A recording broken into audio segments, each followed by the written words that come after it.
Bismillahirrahmanirrahim. Terjemahan buku Ihya Ulumuddin karya Imam Al-Ghazali, cetakan tahun 1998. Buku jilid ke-1 mulai halaman 346. Kitab Aqidah atau Kaidah-Kaidah I'tiqad, lanjutan dari sebelumnya. Sahabat-sahabat radhiyallahu anhu juga selalu mengemukakan alasan-alasan menghadapi orang-orang yang ingkar itu dan melakukan perdebatan. Tetapi itu ketika diperlukan. Dan pada masa mereka, keperluan untuk itu sedikit sekali. Dan orang pertama yang membuat tradisi mengajak orang-orang berbuat bid'ah kepada kebenaran dengan perdebatan dialah Ali bin Abi Thalib radhiyallahu anhu. Ketika Ali mengutus Ibnu Abbas menjumpai orang Khawarij dan mengadakan pertukaran pikiran dengan mereka. Bertanya Ibnu Abbas radhiyallahu anhu kepada orang-orang Khawarij itu, "Mengapakah kamu mencaci imammu?" Menjawab orang Khawarij itu, "Dia berperang dan dia tidak mengambil tawanan dan harta rampasan."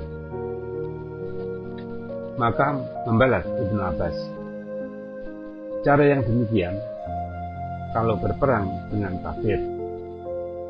Apakah pendapatmu kalau Aisyah radhiyallahu anha ditawan pada hari perang Jamal lalu sebagai tawanan?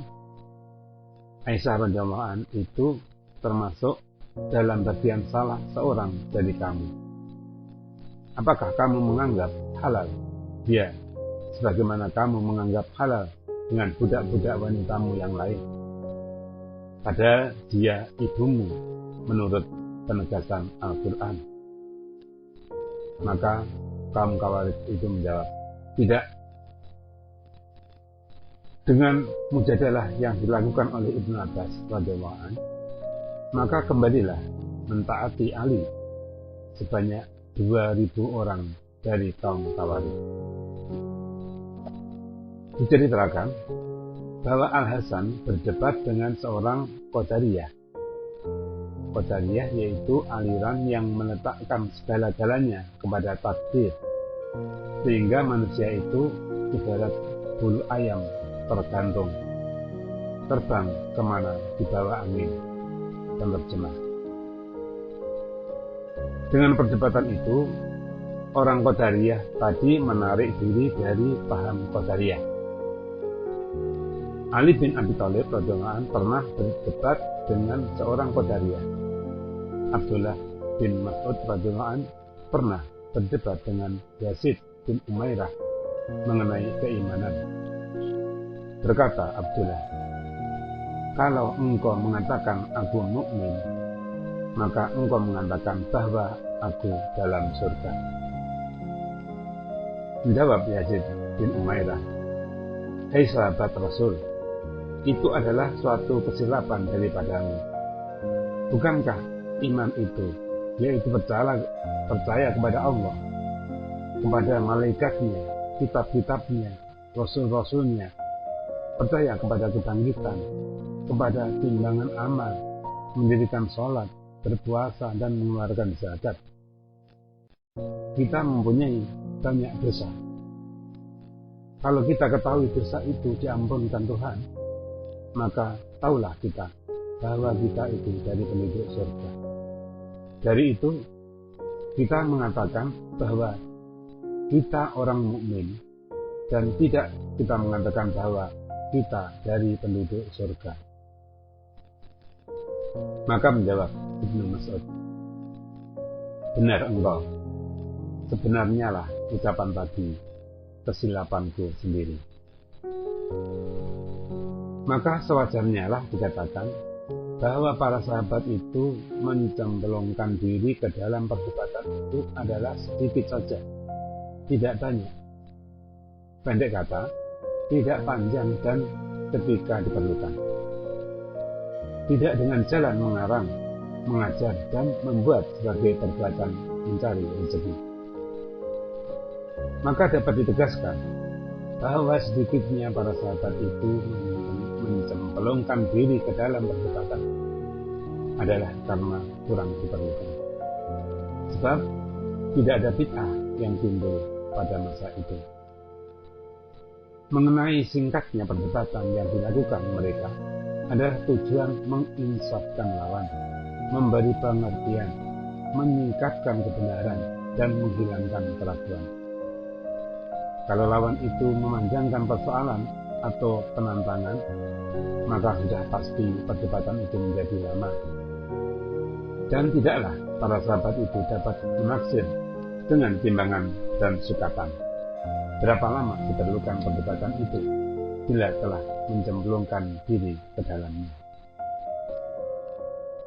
Mengenai tidaknya para sahabat itu mengajar dan mengarang tentang perdebatan itu, maka begitu pula lah sikap mereka terhadap fikih, tafsir, dan hadis.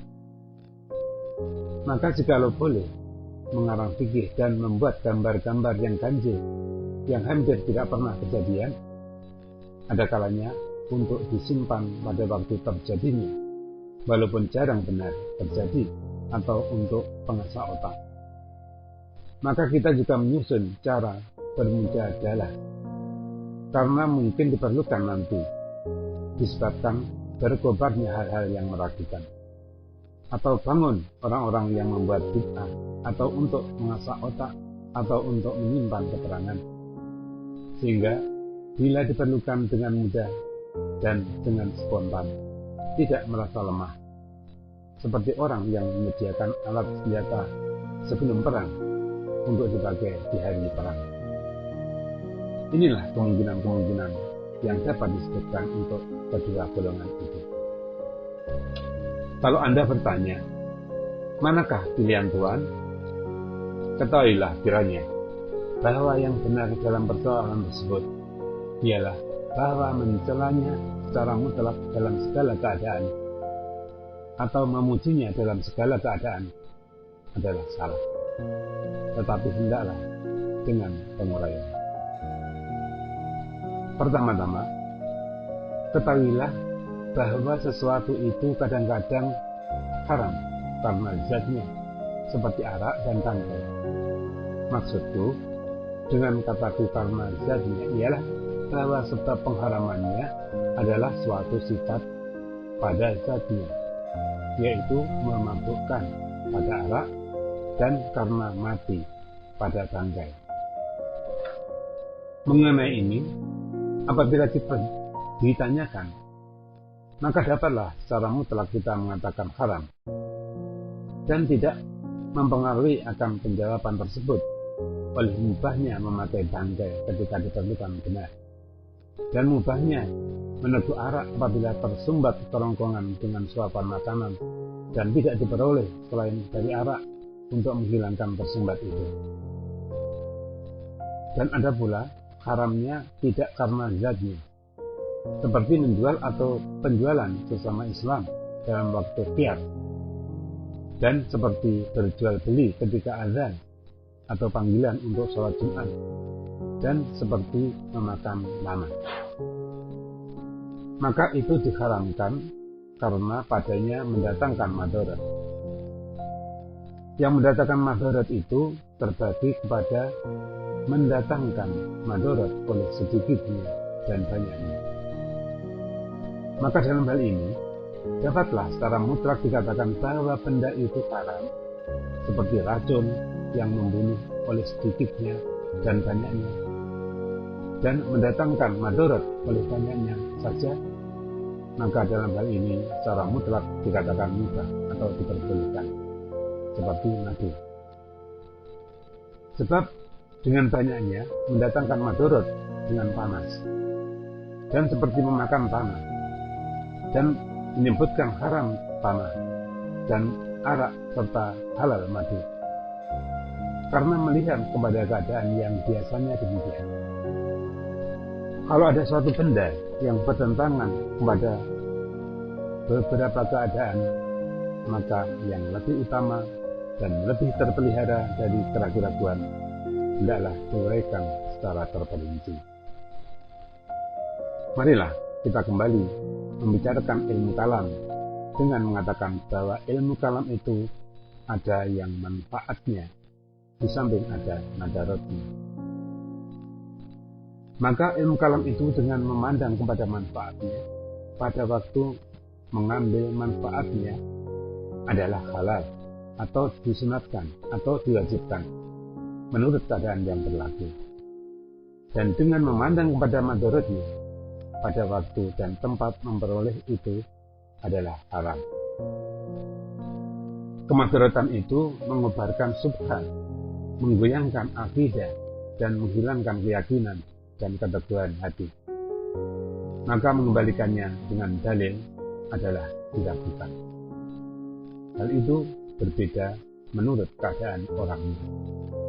Inilah madaratnya ilmu kalam itu kepada i'tikad yang benar. Di samping itu ada lagi madaratnya yang lain, yaitu dapat meneguhkan i'tikad, membuat bid'ah untuk bid'ahnya, dan dapat menetapkan i'tikad itu dalam dada mereka dengan akan terbangunnya pengajak-pengajak mereka dan bersangat sungguhan hati mereka untuk menetap terus dalam akidah itu. Tetapi madaratan yang tersebut tadi adalah dengan perantaraan fanatik yang berkobar dari perdebatan. Dari itu, Anda akan melihat pembuat bid'ah yang bodoh mungkin hilang i'tikadnya dalam waktu yang singkat dengan lemah lembut. Kecuali apabila ia berada dalam suatu negeri yang menonjol di dalamnya perdebatan dan ta'assub. Maka dalam hal ini, kalaupun berkumpul orang yang terdahulu dan yang terkemudian, tidak akan sanggup mencabut kebid'ahan dari dalam dadanya. Tetapi hawa nafsulah, ta'assub, kemarahan lawan, dan bermujadalah, dan partai yang bertentangan yang akan menguasai hatinya dan menegahnya dari memperoleh kebenaran. Sehingga, kalaulah dikatakan kepadanya, inginkah kamu supaya dibukakan Allah tutup hatimu dan diperkenalkannya kepadamu dengan nyata bahwa kebenaran itu ada di pihak musuhmu? Maka bencilah dia yang demikian, karena dia takut nanti menang lawannya. Inilah penyakit yang menular, yang berterbangan di dalam negeri dan pada semua hamba, yaitu semacam kerusakan yang dihembuskan oleh orang-orang yang bermujadalah dengan fanatik. Inilah madaratnya ilmu kalam.